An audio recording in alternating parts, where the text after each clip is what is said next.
A Elaine é pessoa determinada, né? Assim, que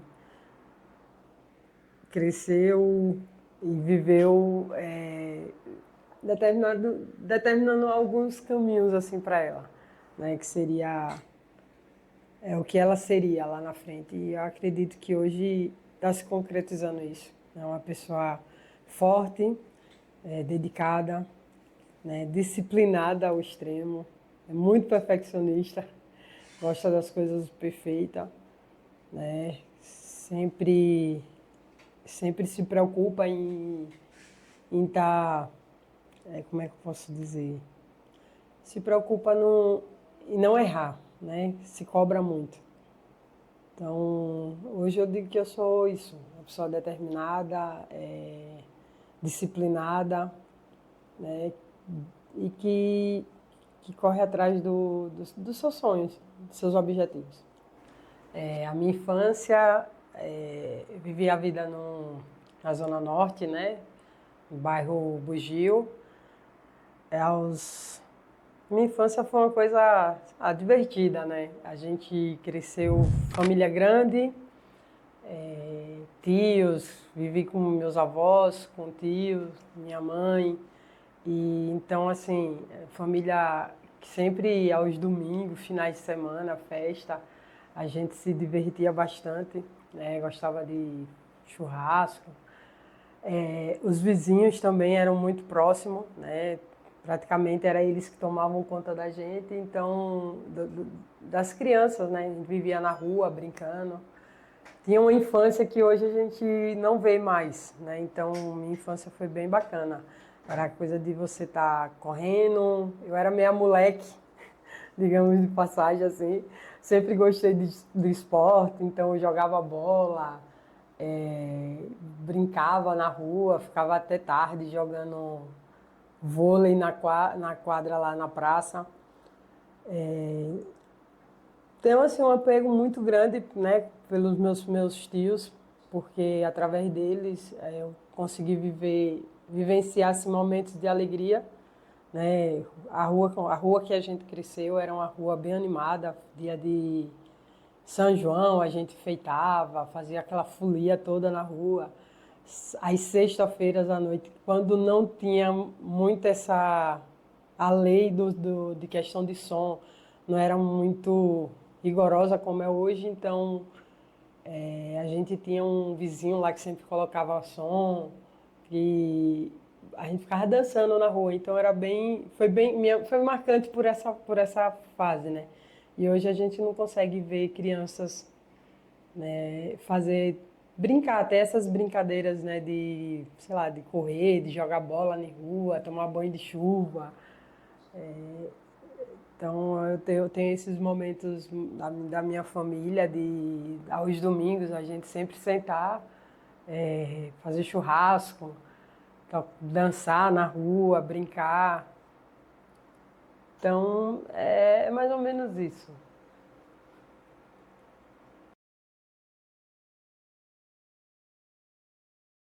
O basquete, ele entra na minha vida através, né? Começou lá na minha infância, lá atrás, 9 anos de idade. Aliás, antes dos 9 anos, com a minha tia, né? Que a minha tia, ela jogava no projeto social lá de Sandro, né? No CSU lá do Bugio. E aí eu ia para os jogos, assistir os jogos, principalmente quando tinha os jogos da primavera, onde tinha o time delas contra o time do Arque, Diocesano, Salesiano, onde tinha muita rivalidade por ser um time da periferia contra o time, né, de colégio particular. Então, eu me apaixonei ali, na hora que minha tia, eu ficava na arquibancada correndo que nem uma louca, né, torcendo, gritando. Então, um dia eu recebi o convite de Sandro para ir treinar, aos 9 anos, e comecei a treinar. E isso sei lá, me encaixou, porque quando eu era pequena eu já gostava de estar, né, lá com meus 5, 6 anos eu já corria atrás de uma bola na rua, dizia que eu ia ser jogadora de futebol, né? Que eu queria jogar a bola para viajar. Então, aos 9 anos, quando eu comecei lá com o Sandro, eu me apaixonei pelo basquete. Eu sempre gostei do basquete e do vôlei, né? Então fazia os dois, jogava vôlei de areia e fazia o basquete, mas o basquete realmente me conquistou. Então, dos 9 anos em diante, eu comecei a treinar e eu era sempre uma pessoa muito dedicada, né? E ele dizia, essa menina corre demais, tem... Acho que era a energia guardada que ficava por eu ser muito calada, muito quieta, mas passei a treinar, certo? E treinava, e como eu gostava de estar no meio do esporte, de estar praticando esporte, eu treinava o meu horário e ainda ia para treinar com os meninos, né, em outro horário, porque eu gostava muito de ficar. Eu me sentia bem, como até hoje as pessoas perguntam assim: mas e o seu trabalho e o esporte? E aí eu digo, cara, quando eu estou dentro da quadra de basquete é como se eu tivesse me encontrado.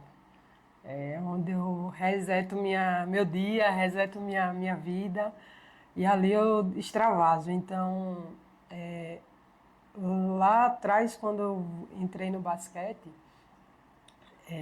eu me divertia, conheci, fiz amizades e eu percebi que eu desenvolvi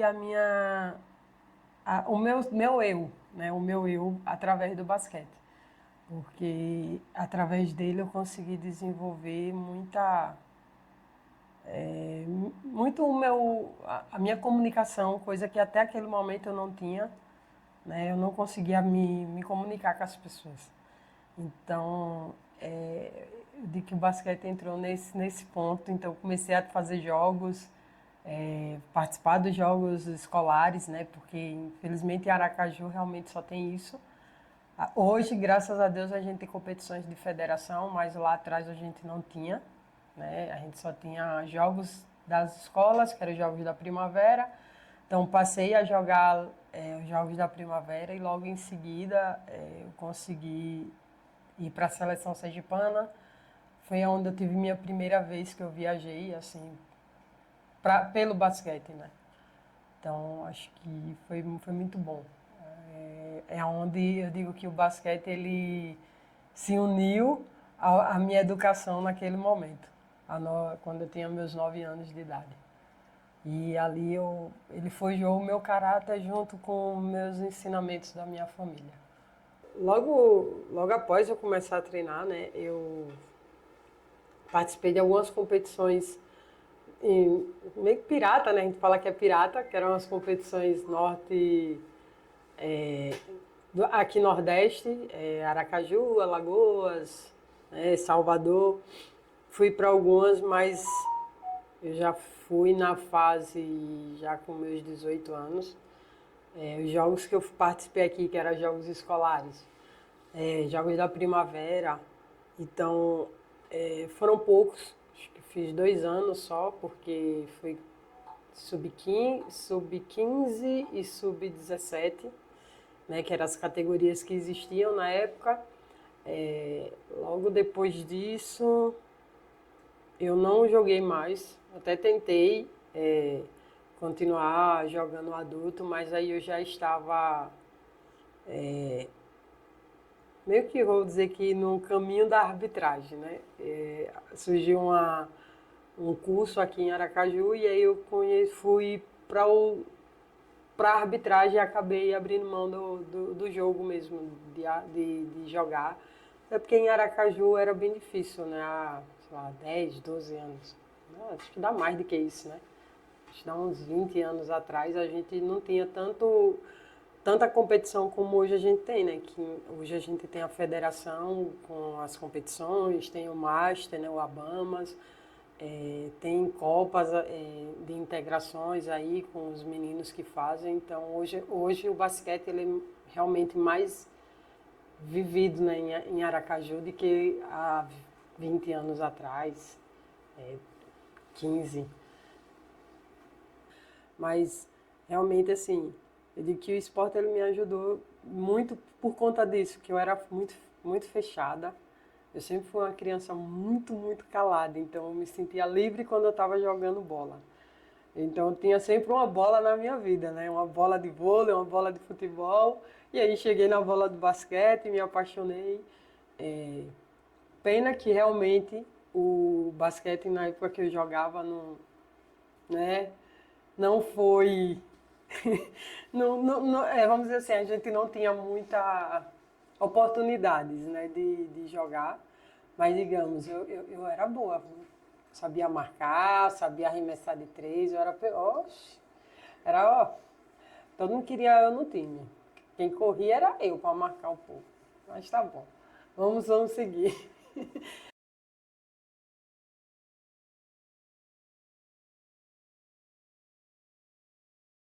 Quando já realmente não tinha mais oportunidades de jogos, não tinha como a gente viajar mais. O projeto de Sandro também, o feminino, já tinha diminuído bastante, as meninas.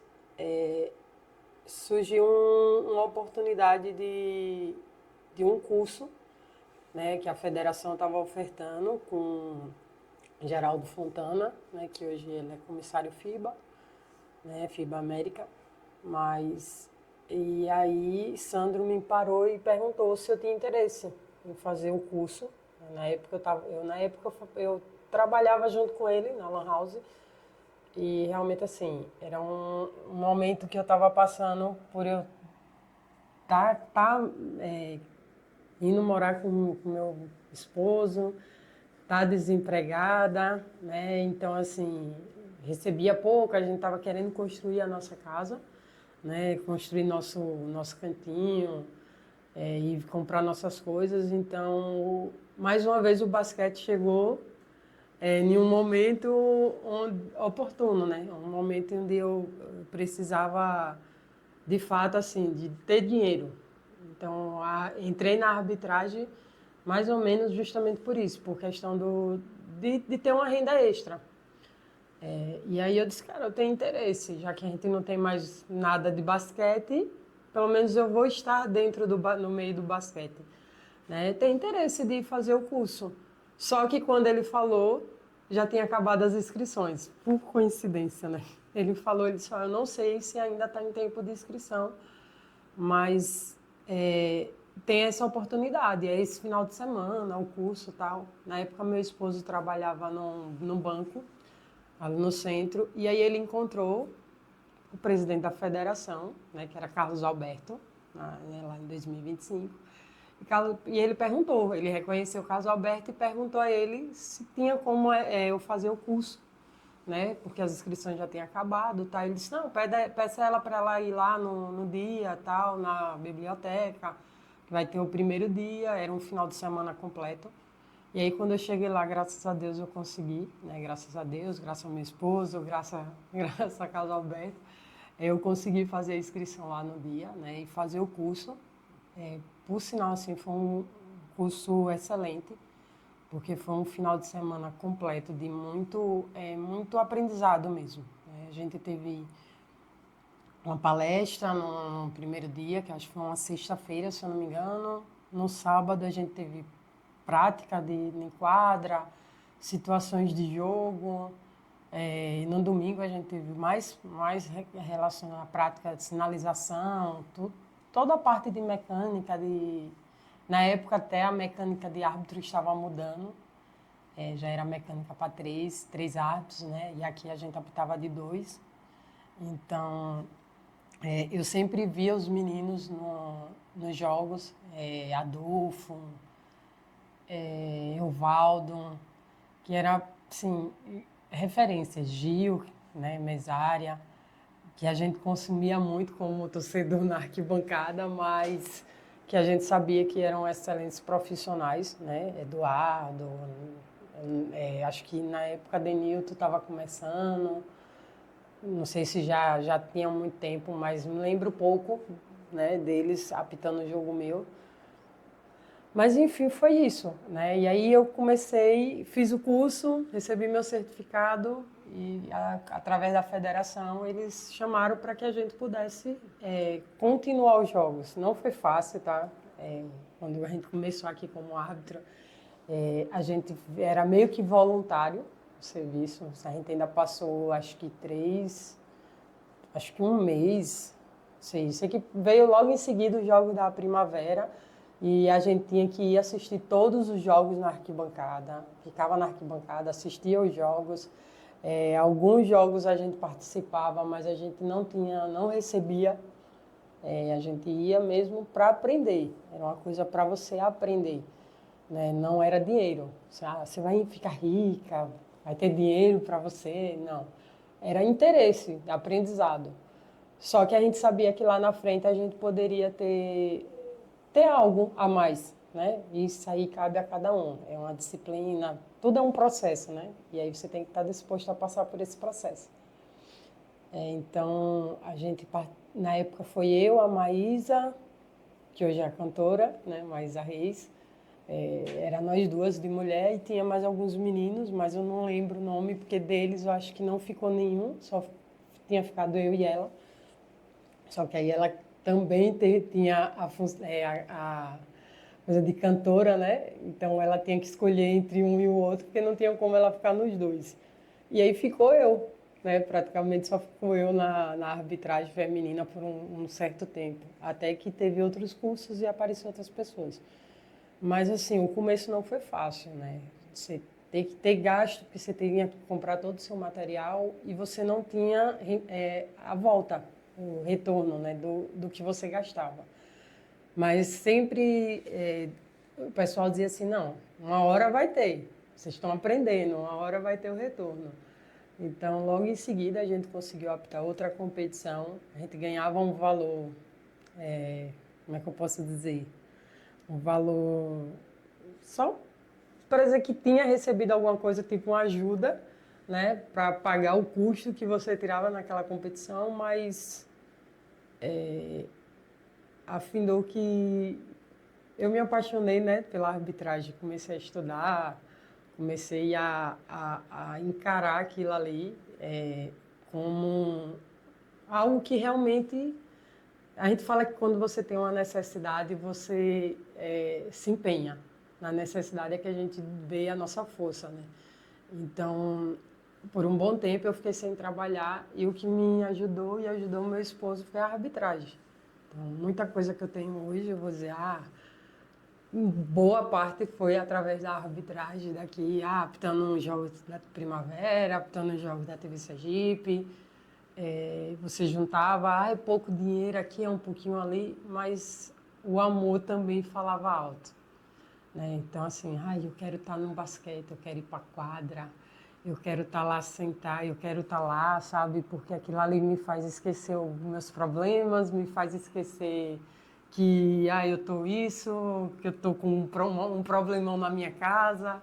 Então, assim, digo que eu uso hoje a arbitragem como um reset, né? Eu vou para a quadra, eu preciso tá zerada, minha mente tem que estar zerada para que eu possa ter uma boa apresentação. Então, eu acabei começando a conseguir controlar isso, né? De você de você ter não ficar tão desesperada, né? Então, saber que tem momentos que você vai estar e vai ter momentos que você vai precisar respirar e dizer assim, não, eu preciso fazer isso e aquilo que está lá me preocupando vai ter que ficar lá atrás. Então, meio que foi desse jeito que a arbitragem entrou na minha vida. Após eu conseguir fazer o curso tal e fazer toda a parte de adaptação, né, de quadra, no ano seguinte a gente consegue já ter algumas competições, né? E essas competições, assim, você rala, né? Você rala bastante para poder conseguir passar o frio na barriga, passar o medo de você ir para a quadra, porque assim, muita gente que começa na arbitragem do basquete, por ser um esporte complexo, né? A regra imensa, vários artigos que você tem que saber interpretar, as pessoas têm muito receio, principalmente mulher, né? Normalmente optam em ficar como oficiais de mesa. Então eu me lancei no desafio de ir para a quadra, né? De encarar de estar com o apito lá e de estar correndo. E isso requer um esforço maior, porque você acaba tendo que ter treinamento. Uma das coisas que eu não achava que era importante, né, a questão do treinamento. Então, eu passei muito tempo, né, acreditando que eu não teria oportunidades. Então, apitava aqui em Aracaju, só apita aqui em Aracaju, e a mentalidade realmente era só essa de você ir para os jogos que tinha aqui. Só que aí por eu ser uma pessoa de ter disponibilidade, né, eu acabei tendo oportunidades de sair, né? Na época eu tinha os brasileiros, campeonatos brasileiros, então eu não vou lembrar direito os anos aqui, tá, gente? Porque foram muitas competições que eu fui, mas assim, em 2009, 2008 eu fui para um brasileiro. Eu acho que foi meu primeiro brasileiro que eu fui. E aí eu tive Olimpíadas escolares, Jogos da Juventude também. E foi onde eu comecei a viajar, que aí era o sonho que eu tive, que eu digo assim, que eu consegui realizar Na verdade, eu tinha dois sonhos e eles foram realizados. Um deles, eu dizia que eu iria viajar muito. Ah, quando eu crescer eu vou viajar muito. Então, com o basquete, com a arbitragem, eu consegui realizar esse sonho, né? Estou conseguindo realizar, porque acaba que eu comecei a viajar cedo, logo quando, acho que no segundo ano de arbitragem, eu já comecei a viajar, conforme eu falei, pela questão da disponibilidade de eu ter. Tinha acabado o ensino médio, estava sem trabalho fixo, então a arbitragem ela meio que virou minha atividade profissional. E eu passei a fazer algumas viagens, mas essas viagens eram assim esporádicas. Você vai em uma, é uma metodologia, você vai em outra, é outra, tipo, você vai em um escolar, existe uma preocupação maior com o atleta, então você tem que ser mais instrutor. E aí você vai para uma competição brasileira, um campeonato brasileiro. Já é uma outra mentalidade, já é um jogo mais forte, porque são equipes que estão ali representando estados, né? Todo mundo quer fazer bonito, todo mundo quer ser referência dentro do seu estado, inclusive, né, a gente como árbitro. Então são jogos totalmente diferentes. E então, a partir daí eu comecei as minhas viagens, né? 2007, 2008. Fiz a final em Recife, né? Minha primeira final, em um campeonato brasileiro sub-17.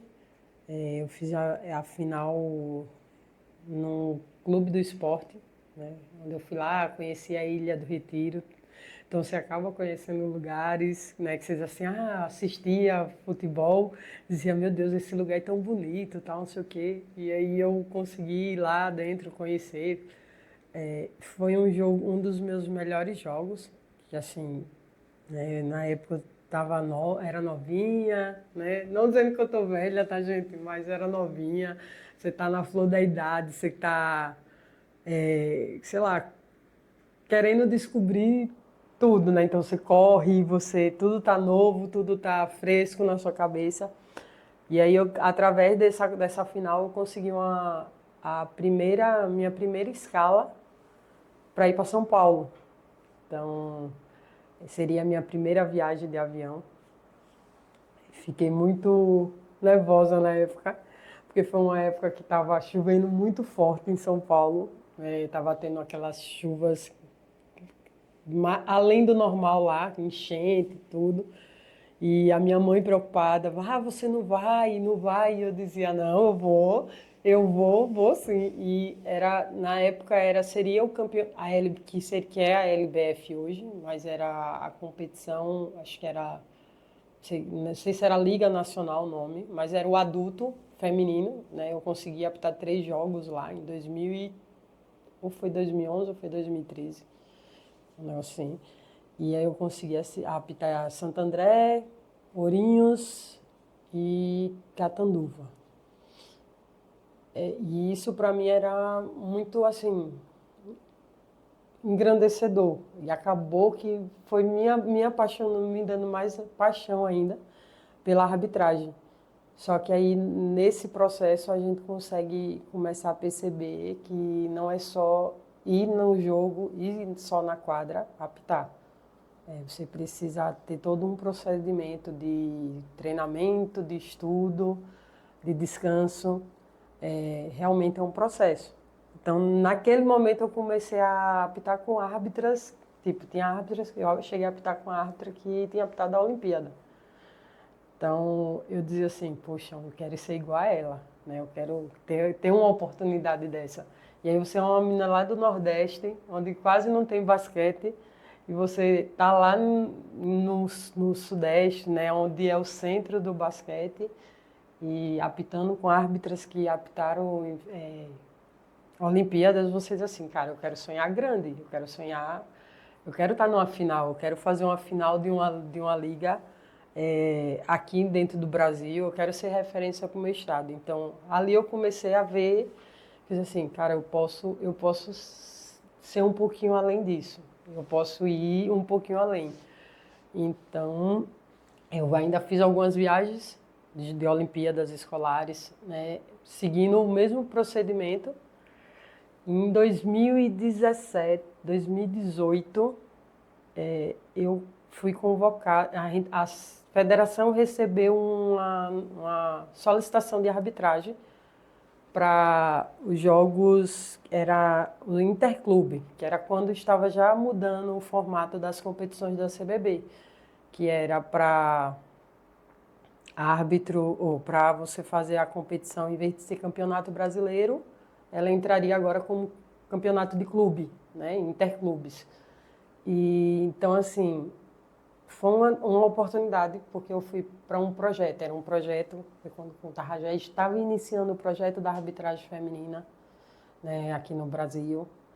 Só que eu só tinha a oportunidade de ir uma vez. Eu ia uma vez no ano para essa competição. E aí diz assim, você tem uma oportunidade, você tem que segurar.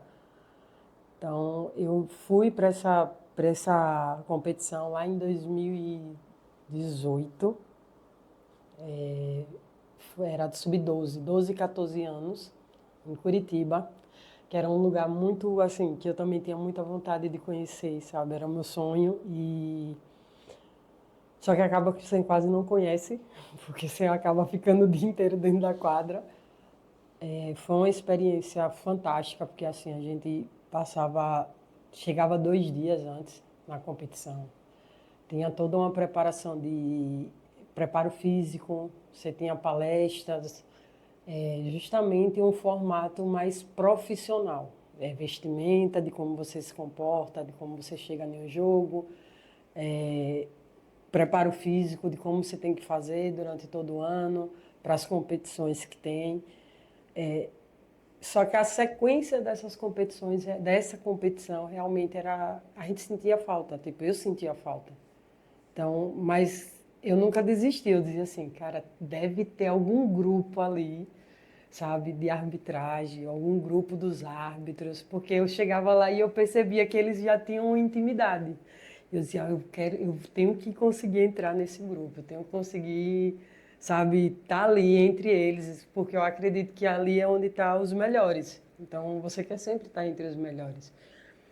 Então, em 2018, eu recebi novamente a oportunidade de ir para mais uma competição, Interclubes. E nessa a gente teve que fazer um teste físico, né, que é quando já começou realmente o formato de você ser avaliada para ser a nacional, para virar árbitra nacional. Então, você tinha que ter as competições, certo número de competições, você tinha que passar na prova teórica, você tinha que passar no teste físico. Eu cheguei a fazer essa prova uma vez, fui para Salvador, fiz minha clínica em Salvador. Primeira vez, nunca tinha escutado o som do bip. Fui, disseram, você tem que ir fazer o curso, a prova. Fui, cheguei lá, fiz minha prova teórica, saí daqui de carro, mais meu esposo, mais algumas amigas. Aí ficou na casa de uma parente lá, de uma amiga nossa, que é a Edith, né, que ela era árbitra da Bahia, veio ser árbitra aqui. E chegando lá, a gente na noite fez a prova teórica. No outro dia pela manhã a gente tinha que estar 7 horas no ginásio para fazer o teste físico. E aí eu gripei durante a noite, porque choveu muito em Salvador, o mundo desabou. Eu gripei, acabei tomando uma medicação que eu não sabia que eu não podia tomar para poder conseguir fazer a prova. Mas fui, cheguei lá, não estava sentindo nada, estava melhor, fui fazer a prova, cheguei na hora de fazer a prova, é, a gente tinha que fazer, na época, acho que era 6 minutos, ou eram 8, não, já era 8 minutos. Tava eu e a Maísa, e faltando 1 minuto e meio para eu completar a prova, eu acabei desmaiando, né, porque minha pressão baixou, resultado da medicação que eu tinha tomado, baixou bastante, e então assim, eu não, na primeira eu não consegui passar por conta disso, mas eu consegui passar no restante e ficou pendente o meu teste físico, que ele é eliminatório. Mas aí no ano seguinte eu consegui fazer a clínica novamente, fui para Salvador novamente, eram os desafios que a arbitragem traz, né, que a gente tem que estar preparado.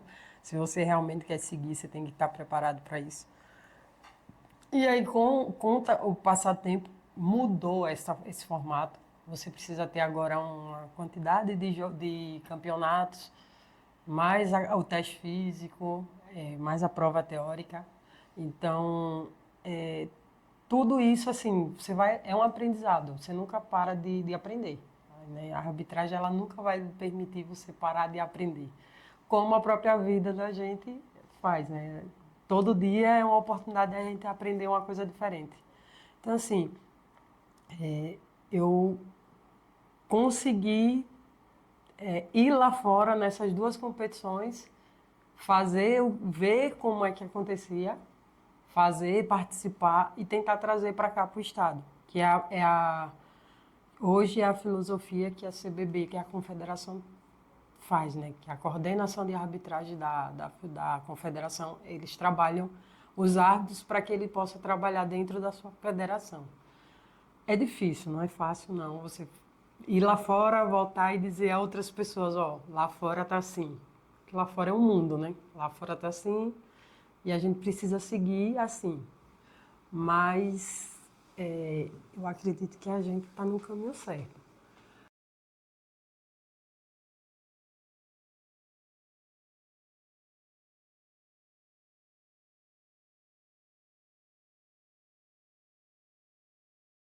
No ano de 2020, eu tive a oportunidade de ser convocada para o JUBES Brasília.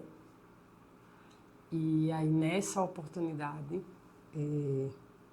foi onde realmente, assim, eu digo que a oportunidade chegou, a hora chegou e aí você não pode deixar ela passar. Eu estava lá em Brasília, tinha muita gente, assim, muito árbitro já experiente nesses JUBES e estava tendo uma classificatória do Campeonato Brasileiro, é o CBI 23, né? Sub-23 feminino. E nessa competição estava o coordenador de arbitragem da CBB e tinha a instrutora que estava representando, coordenando o feminino. Era ela que pegava os nomes das árbitras, estava fazendo uma lista. E aí eu fui apresentada a ela. Então, assim, eu estava no lugar certo, na hora certa, conhecendo pessoas certas. E então, assim, naquela oportunidade, ela pegou meu número e falou: ó, a gente está com um projeto da arbitragem feminina e a gente vai estar inserindo você.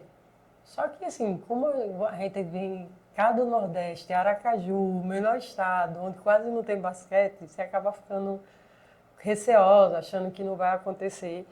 Então, no dia que ela mandou uma mensagem para mim, ó, se prepara que vai acontecer isso aqui. Cara, eu não vou dizer a você, eu acho que foi um dos dias mais felizes da minha vida. Eu digo, olha, consegui entrar no grupo que eu tanto achava assim, eu dizia, tem que ter um jeito de você estar junto dessa galera, de você aprender. Então eu consegui entrar Naquela oportunidade eu consegui estar com outras árbitras já, né, no JUBES, onde assim a gente criou um vínculo, criou uma amizade. Não uma amizade que eu vou dizer naquele momento foi uma coisa. Hoje eu digo que elas são amigas de tipo, vim na minha casa, eu vim na casa delas. Algumas, inclusive, já conheciam meu esposo. Pessoalmente, se não, a gente tá trocando vídeo chamado, tô cozinhando, tô não sei o quê. Só que o bom disso é que a gente passou a trocar ideias, passou a trocar experiência, passou a trocar situações de jogo. Então, quando você começa a ter essa troca de experiência, você eleva seu nível, sabe? Você começa a abrir o seu leque. Você diz assim, poxa, eu já fazia isso aqui, mas aqui já está, sabe, saturado. Você tem que ter o desafio. E lá fora é um desafio, sabe? Lá fora eu percebi isso. Logo quando eu fui para um CBI, sub-15, que eu tive uma situação muito desagradável em quadra, né? Foi um dos meus piores jogos que eu tive. E eu dizia assim, esse jogo vai me ensinar muita coisa. E a partir desse jogo, eu tenho que ser diferente. Porque se eu não for diferente, eu tenho que sair da arbitragem. Porque alguma coisa não está batendo. Então, eu fui para 2020, eu não tive competição, né? Fui só para o JUBES. Aí logo em seguida a gente teve a pandemia. Durante a pandemia a gente teve aulas. A gente tinha muita aula com o instrutor da CBB. Era videochamada. Então, falando sobre regra, mostrando situação de jogo, palestras com treinadores para saber de estratégia de jogos, tudo isso. E aí, enfim, quando a gente voltou, né, para os jogos, eu comecei a ter mais oportunidades de ir para os CBIs, que aí já eram os campeonatos de clubes, né, brasileiros. Então, eu passei a não ir um só no ano. Você passa a ir a 2, 3. Então, quando você tem essa frequência de competições de alto nível, junto de pessoas que estão indo para outras competições de mais alto nível ainda, você acaba evoluindo muito a sua, né, o seu entendimento pelo jogo.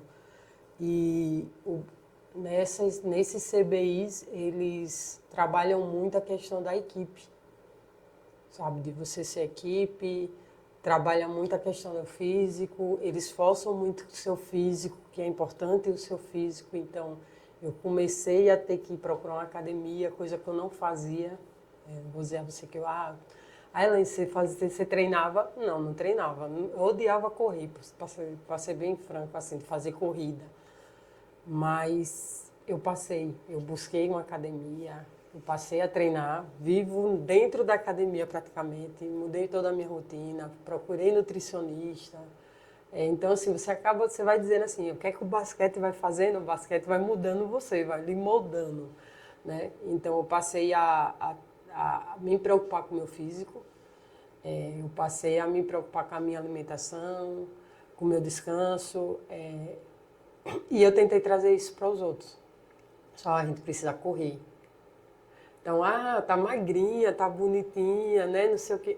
Não é porque quero, é porque a gente precisa. Infelizmente, a gente precisa. Felizmente, porque também é bom, porque é saúde. Mas a gente precisa realmente estar fisicamente bem, mentalmente bem. E isso, assim, a gente vai sentindo a cada competição, a cada dia. Então, e aí eu dizia assim, uma hora vai chegar a vez de eu ir para uma final. Eu quero fazer uma final com essas meninas. Então, eu fiz amizade com algumas meninas. Hoje, 2 delas, que é muito amiga minha, são internacionais, né? E é esse grupo que, assim, eu sonhava tanto lá atrás, em 2018, em entrar, e hoje eu participo dele e sou importante dentro dele, né? Tipo, porque a gente acaba sendo referência. Você vai para uma competição, eu fui para uma competição em Curitiba, tem algumas meninas novatas e elas dizem assim, cara, a gente para assistir vocês e a gente diz assim, a gente quer ser igual a elas. Então, assim, você acaba virando, começando a ser referência não só dentro do seu estado, mas também para outras que querem estar ali com você. E então, assim, acaba que a gente começa a ser referência, né? E aí você diz assim, meu sonho era ser referência dentro do meu estado, né? E só que aí você, assim, você começa a ser maior do que isso, né? Você vê outras pessoas, outras mulheres, por mais que ainda sejam poucas, mas você começa a ver outras mulheres tendo esse mesmo sonho de dizer assim, poxa, tava em casa, eu apito jogos lá e eu vejo vocês apitando e eu disse, caramba, velho, elas apitam, olha o jeito que elas ficam, sabe, que séria, tal, se impondo lá apitando o jogo dos meninos, tal. Então, isso começou a dizer assim, caramba, agora eu acho que agora eu estou no lugar certo, agora eu estou fazendo as coisas certas, né? Então, logo em seguida, 2017, aí tipo ano de 2000, né? De 2000, passou a pandemia, aí começou a ter 2015, não, 2023, 2024. Fui para o Sub-15 feminino, que foi onde eu tive um jogo muito ruim, que eu digo que eu tenho ele como referência para mim, né? E eu voltei para Aracaju e eu dizia assim, logo no mesmo ano, acho que na mesma semana a gente teve finais aqui, onde teve alguns problemas e eu dizia assim, cara, vocês não vão, de verdade, eu não vou passar a mesma situação que eu passei lá, aqui. A gente aprende e lá a gente sempre tem esse lema, né? Cada jogo que a gente faz lá fora, nos CBIs, que eu acho muito importante falar sobre isso, é a parte dos instrutores, né? A gente tem uma pós-partida a cada jogo, e nessa pós-partida eles tanto mostram alguns vídeos, né, de algumas situações, como eles também falam com a gente sobre o que você pode melhorar.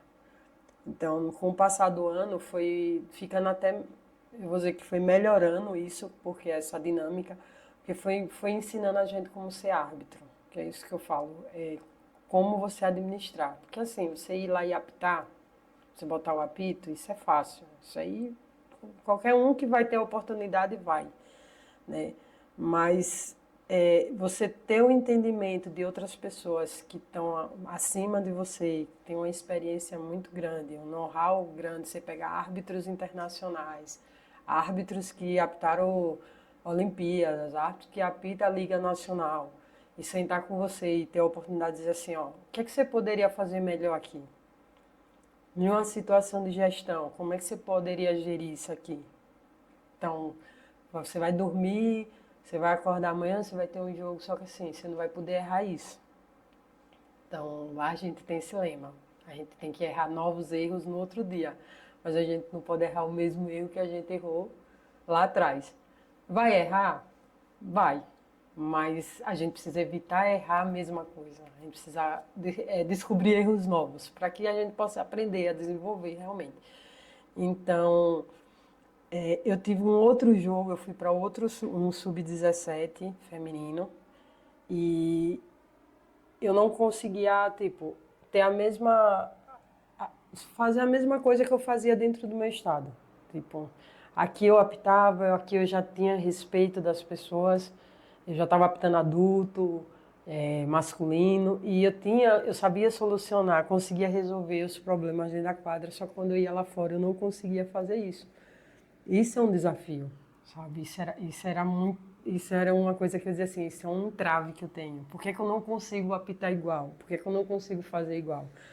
E então eu fui para um feminino, e aí tinha um instrutor lá, o nome dele era William Tintim, que a gente sempre dizia que chama ele de Tintim. E em um jogo ele virou para mim e disse assim, eu dizia, cara, eu não consigo apitar. Por que que eu não consigo apitar igual como eu apito lá no meu estado, assim, de ser solta? Ele disse, caraca, todo mundo sabe que você sabe apitar. Só que no seu estado as pessoas lhe respeitam. porque já lhe conhecem há muito tempo. E aqui fora ninguém lhe conhece. Então, assim, ou você começa a se impor e a mostrar que você sabe, que você fala, que você... Ou realmente eles vão continuar fazendo isso, vão tentar testar o máximo que pode. Então, assim, você precisa só mudar isso, porque a gente confia em você e a gente sabe que você sabe adaptar. Mas você precisa confiar um pouco em você.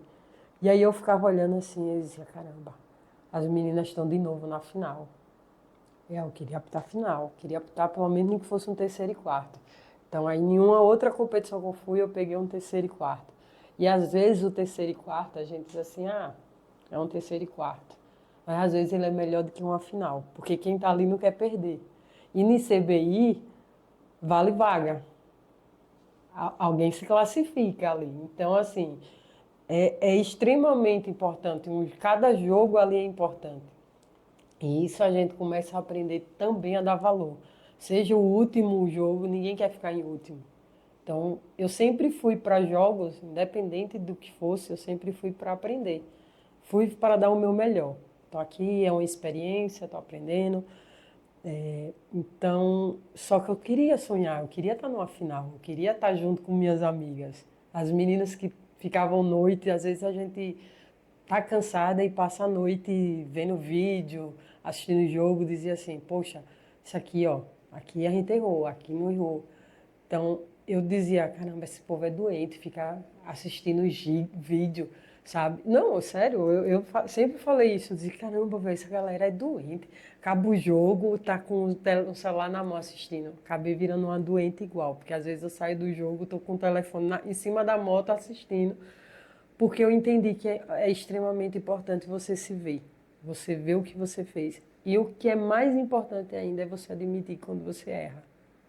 Porque você vai errar. A gente tem 4 tempos, a gente tem jogos de 1 hora, vai ter um jogo de 1h20, como vai ter jogos de 2 horas de relógio. E vai ter hora que você vai desligar. Você não pode desligar, mas você tem que. Vai desligar, vai acontecer de você perder uma bola. E você tem que aprender que aquilo ali vai acontecer. E eu me culpava muito. Porque eu dizia assim, eu sempre fui uma pessoa perfeccionista, então eu achava que eu não podia errar, eu não posso errar, porque se eu errar eu vou perder a oportunidade e tal. E eu me cobrava muito isso. Só que aí eu comecei a conviver com pessoas que passou a dizer assim, poxa, errei. Errei. Tá, errei. E aí eu disse, cara, eu também tenho que começar a entender que errar é normal, né? Que você vai errar. Então, essas competições que eu fui em 2023, 2024, elas me ensinaram muito isso, né? E aí, quando eu cheguei em 2025, que para mim, assim, foi de fato o ano que eu disse assim, agora vai, ou vou ter que realmente desistir, porque a gente já não está com uma idade, tipo, eu não posso ir à internacional por questão de idade, então eu tenho que ser uma nacional muito boa, né? No que eu faço, no meu estado, então eu comecei a ir para o... Em 2025 acho que eu fui para 5 competições CBIs. E eu peguei competições masculinas, tipo o 19 masculino no começo do ano, que foi um desafio para mim. Como foi esse ano, porque normalmente aqui em Aracaju a gente para os jogos em novembro, então aí se passa novembro, dezembro, janeiro, fevereiro. Então são 4 meses sem você ter jogo, então você fica sem ritmo de jogo. E aí eu tive uma competição logo no comecinho do ano de 2025, que foi um sub-19 masculino. E é uma competição forte, porque os meninos são altos, correm bastante. E eu não conseguia ter o ritmo do jogo, eu não conseguia apitar. Né? Primeiro dia, segundo dia, até que eu apitei um jogo com uma, que hoje eu digo que ela é eu sou fã dela, ela é minha amiga, sou fã e é minha referência. Eu acho muito bonita a forma dela arbitrar. E ela teve que vir firme, tipo, a gente tava saindo no intervalo de um jogo e ela meio que soltou o verbo assim pra mim me trazer pro jogo, né? Dali em diante eu disse assim, cara, tem pessoas que estão aqui e se importam por você. Então o meu medo que eu tinha de não atrapalhar os jogos de alguém, né, aquela entrave que eu tinha, ele acabou vindo contra mim. Como quem diz assim, cara, vai lá, velho, confia em você, porque eu estou confiando em você, mas você precisa chegar. Ninguém vai lhe levar junto. Se a gente errar, a gente vai errar junto, mas eu preciso que você chegue lá. Então, dali em diante, eu passei uma semana com ela, que é a Miriam, né? E muita gente aqui em Aracaju já sabe que eu sou muito fã dela. Essa semana que a gente passou no mesmo quarto foi, de fato, assim, mudou muito na minha vida, porque até a parte de, eu disse a ela que ela tinha o inglês, né? Porque ela estava fazendo para a FIBA, o teste para a FIBA, e ela fazia inglês lá no aplicativo, e o aplicativo dela ficava lá só julgando ela o tempo todo, né? E ela dizia, meu aplicativo tá me julgando, tá me julgando, tá... Quando eu voltei para Aracaju, né, assim, eu não conseguia tirar o nome do aplicativo da língua, eu tive que baixar, e até hoje eu faço o aplicativo por conta dela. Então, é o que eu falo de realmente de você ser grupo, de você ser uma levar a outra, né? Então, aí eu fui para o 19, logo em seguida eu fui para o sub-15, eu acho, masculino também, no Espírito Santo. Fui para um feminino, sub-17, e nesse sub-17, assim, aconteceu algo que eu vivenciava, né? Eu sonhava assim, eu dizia assim, poxa, eu vou estar numa final, um dia eu vou estar numa final do 17 feminino, eu vou estar nessa final. E aí, quando a gente recebeu a escala, eu estava na final e eu estava com as duas pessoas que, assim, eu, no momento, tinha muita proximidade, né? Que era a Miriam e a Nayane. Que, inclusive, a gente faz estudo, a gente conversa bastante durante o ano, né? E isso, para mim, assim... E elas chegaram para mim assim, cara, você merece estar aqui, sabe? Estamos felizes de você estar com a gente nessa competição, nessa final. E a gente fez uma final, tipo, absurda. Foi um jogo muito bom. E a gente saiu, tipo, lá, saiu do jogo assim, em êxtase. Ah, foi o melhor jogo da vida delas? Não sei, mas para mim foi a melhor coisa que eu tinha apitado há muito tempo. E através disso aí, eu acho que depois disso eu ainda fui chamada para o 23, que era outra competição que assim, eu já tinha ido 2 vezes para uma competição sem ser o 23 e estava acontecendo o 23. Inclusive uma eu fui lá no São José dos Pinhais e eu cheguei, consegui ver a final, aquela final com LED, com não sei o quê, com música, com alto-falante, coisa de All-Star. E eu dizia assim, poxa, cara, e eu não estou nem na competição. Não, eu não queria nem estar na final, eu queria estar dentro da competição, participando da competição, né? Eu disse, mas um dia eu vou estar lá. Então, eu comecei a trabalhar realmente para isso. Fui trabalhar fisicamente e junto com a ajuda delas, né, das meninas que já tinham mais experiência dentro do projeto, né, dentro dos CBIs, elas começaram a dividir as histórias, dividir treinamento, dividir coisas que realmente elas faziam. E eu comecei a entender, os caras, se eu quero estar junto delas, eu vou precisar fazer o que elas fazem. E quando veio a convocação, né, da estrutura, ela chegou para mim e disse assim, você está disponível, né, em setembro, né? E eu disse, caramba, eu não tenho nem mais férias para tirar. Porque aí eu tenho um outro problema, porque eu tenho o meu trabalho, né? Então, acaba que eu tenho que assimilar os dois. E aí eu disse assim, meu Deus, eu não tenho... Eu posso lhe dar uma resposta quando? Ela disse, não, você está convocada para o 23. Como você vai fazer isso, eu não sei. Mas vai chegar a convocação. Então, quando o coordenador me mandou a solicitação, ela disse, tem disponibilidade, eu digo, cara, eu não posso nem dizer que não. É meu sonho, eu vou ter que dar um jeito de resolver o trabalho depois. Então, eu falei, estou disponível. E aí eram 2 semanas que eu tive que ficar praticamente. Foram 10 dias que eu tive que ficar fora. Eu fui para Catanduva. Foram 2 semanas, assim, foram esses 10 dias de jogos, um pouco já, né, elevado, porque apesar de você ter meninas da base, mas você tem outras meninas já mais experientes. Então é um jogo mais duro, já é um jogo mais pegado, já é uma arbitragem bem mais profissional, né? Não é preventiva que nem em base. Então eu disse assim, cara, eu consegui chegar, sabe? Eu ligava pro meu marido quando eu recebia a escala, dizia ele assim, cara, eu consegui, sabe? Entrei para aquele grupo que eu sempre sonhei estar. E isso foi importante para mim, sabe? Mostrar que o basquete que eu consegui conquistar. Só que aí veio outra conquista melhor ainda, né? Eu acabei, no comecinho de 2026, entrei na lista, eu já tinha entrado na lista, na verdade, da LBF em 2023, não, 2024, eu entrei na lista da LBF, porque a gente tinha o clube do esporte, né, inscrito, então havia a possibilidade, por ser próximo, de ir. Só que infelizmente, assim, a viagem é cansativa de ônibus, daqui para lá, custo.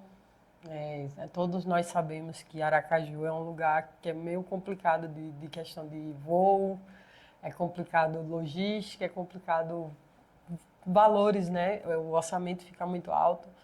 Então acabou que não consegui ser escalada, mas eu estava na lista. Né? Em 2025 eu não entrei na lista porque acabou que o time do Nordeste não estava, só tinha o Maranhão e aí é mais distante ainda, então a logística é totalmente nula. Só que aí esse ano a gente teve a felicidade de ter novamente o esporte e ter o Clube de Salvador, né? O time de Salvador. Então ficou mais viável, né, para a gente poder inserir árbitras do Nordeste, né? Tenho outras amigas minhas de Recife, de Natal, Paraíba, que a gente conseguiu realmente assim entrar na lista e estar pitando, né? Como eu fui no feriado, fui agora para o jogo Salvador e SESI. Então, assim, hoje eu posso dizer que meus sonhos no basquete, eles foram realizados, né? E aí eu fui pro Master também, né? Teve o Master, no ano passado, final do ano, eu fui pro Master. E aí lá, a pessoa, quando você diz assim, tá tudo acabado, já tá acabando, né? Já não tem mais o que sonhar no basquete. Aí alguém bota na sua cabeça outra sementinha, né? Cara, você pode não ir internacional pela FIBA, mas você pode ir pelo Master. Então, assim, você começa a pensar. Aí você diz, há possibilidades. Há possibilidades de você realizar mais um sonho, né? Dentro do sonho principal, que era o basquete. Então, eu vou dizer que 2025 e 2026 está sendo assim. 2025 foi sensacional e 2026 ele entrou assim para coroar, né? As escalas da LBF, eu estou indo agora para a segunda escala da LBF. E aí você começa a ter novos sonhos. Você, caramba, estou apitando a Liga Nacional, sabe? Apitando bem, fisicamente bem, faz jogos que você olha assim e diz assim, caramba, foi um jogo bom, sabe? Então, hoje eu consigo me concentrar, hoje eu consigo me comunicar, como eu saí do último jogo, e eu falei para minhas amigas, cara, eu estou muito feliz. Eu saí em êxtase, assim, eu estou muito feliz porque eu consegui apitar bem e consegui me comunicar. Então, coisas que eu tinha falhas, erros não, mas que eu tinha dificuldades, eu depois que eu passei a conviver mais próximo de vocês, a ajuda de vocês, a forma como a gente se ajuda, eu vi que eu melhorei bastante. Então, realmente é um processo. Eu sempre brinco nas minhas postagens, eu boto lá, seguindo o processo, porque realmente é um processo, é um dia de cada vez. É um jogo após o outro, e você vai ter jogos bons, você vai ter um jogo ruim, e aquele jogo ruim você não pode esquecer ele. Você vai esquecer a parte ruim, mas você tem que aprender com ele. Quais os desafios que o basquete, que a arbitragem me trouxe hoje você se testar, né? Você se testar no meio de pessoas que você não conhece, culturas diferentes, você se testar se testar no meio de, hoje, vamos dizer assim, no meio de um esporte tão dominado pelos homens, né? Então, quando eu consegui entrar nesse projeto da arbitragem feminina, eram poucas meninas que estavam inseridas no basquete, né? Na arbitragem em geral. E aí você se desafia ainda mais por conta disso, por você ter que estar em um ambiente onde é tão fechado, né? Onde os homens eles se fecham, tem ainda aquele, vamos dizer que é um tema até, mas tem o preconceito, né? Deles serem os alfa e a gente ser as intrusas. Mas hoje a gente conseguiu ter uma,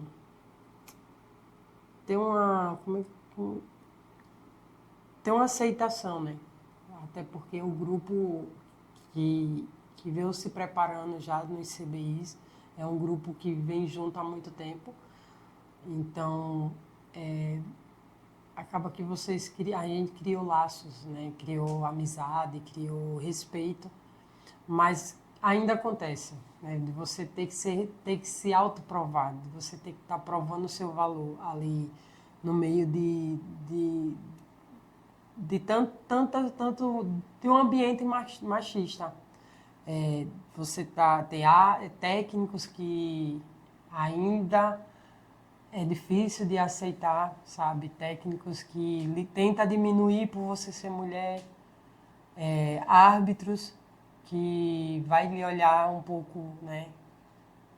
Que vai ter aquela visão assim, é uma mulher, aí a gente tem que proteger, a gente tem que defender. E, então, assim, é um desafio enorme, sabe? É um desafio enorme, mas que hoje a gente pode dizer que está diminuindo, né?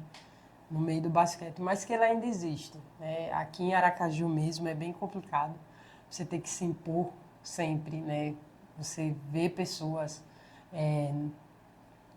que olha para você, que tenta falar, sempre vai ter uma frasezinha para diminuir você, para diminuir o seu trabalho. Outro desafio muito grande é realmente o reconhecimento do esporte dentro do meu próprio estado, né? As pessoas elas não conseguem entender que o esporte ele muda, né? Que o jeito muda, o jeito de jogar, o jeito de se apitar, ele muda. E que se você não se une, se vocês não trocam, isso é uma prova que eu digo que quando era aqui era muito fechadinho. Então, quando eu passei a ter outras competições lá fora, a conviver com outras pessoas, a ter trocas de experiência, você acaba e você vai dizer, mas está imitando o árbitro tal. Você vai ter que imitar, como um técnico vai olhar uma outra equipe de fora do estado e vai dizer, poxa, eu quero que minha equipe jogue igual aquela, então você vai ter que ter uma troca de experiência para poder fazer com que sua equipe faça igual aquela equipe.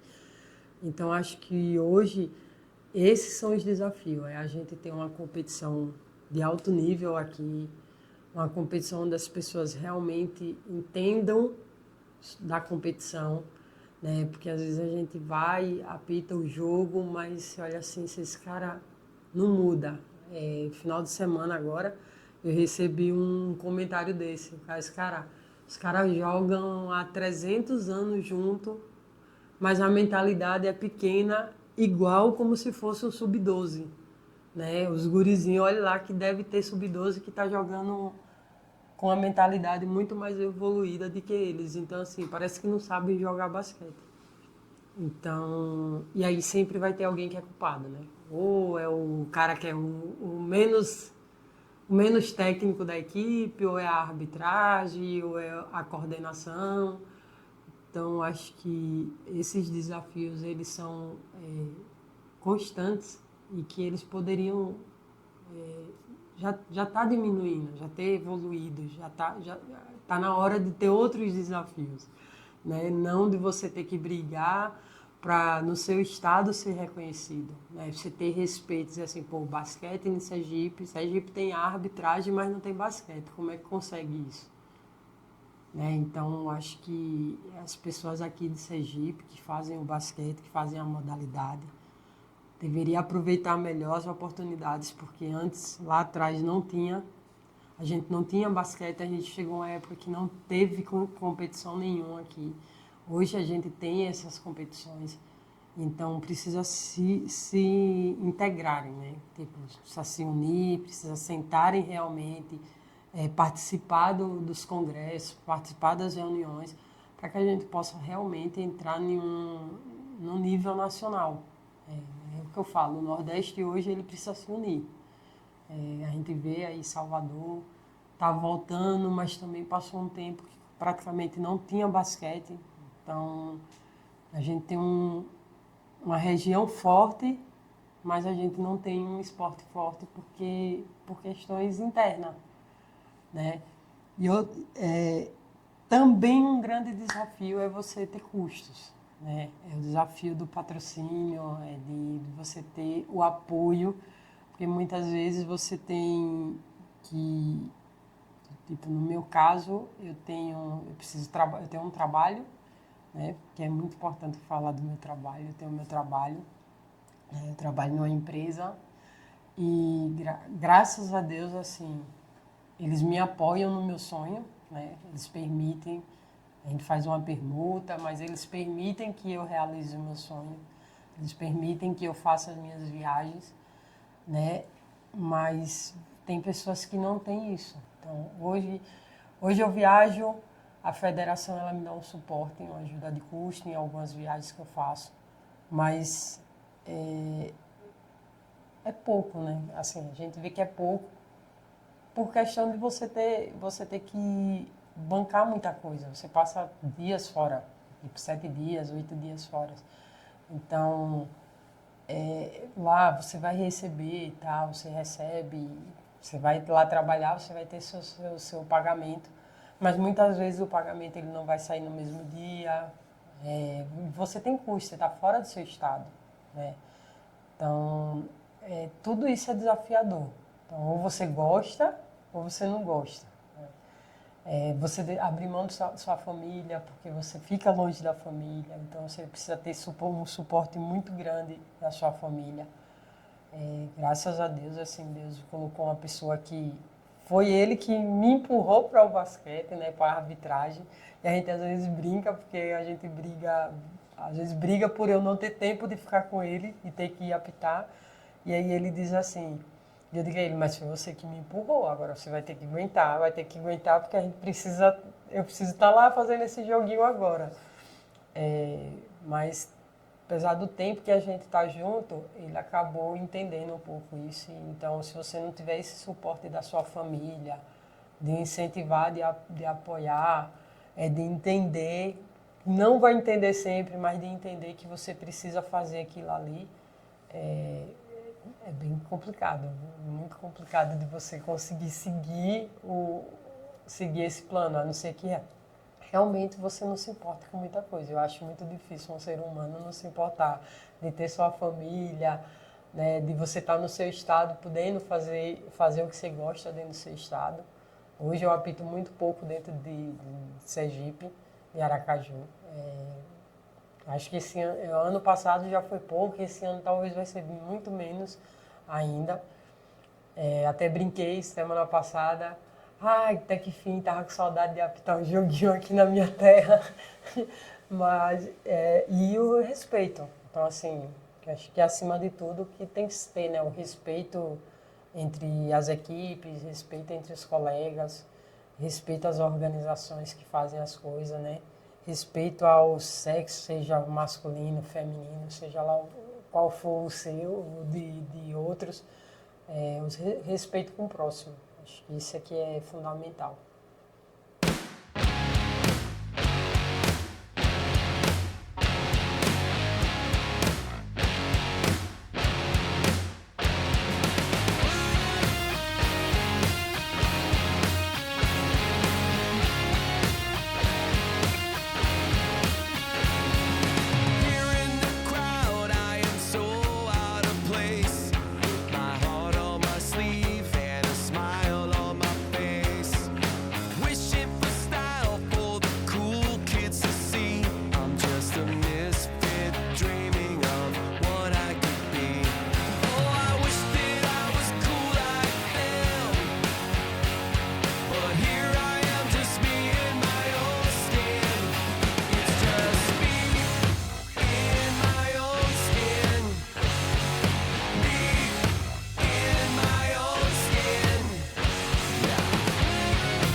Sometimes, all you need is a little bit of confidence.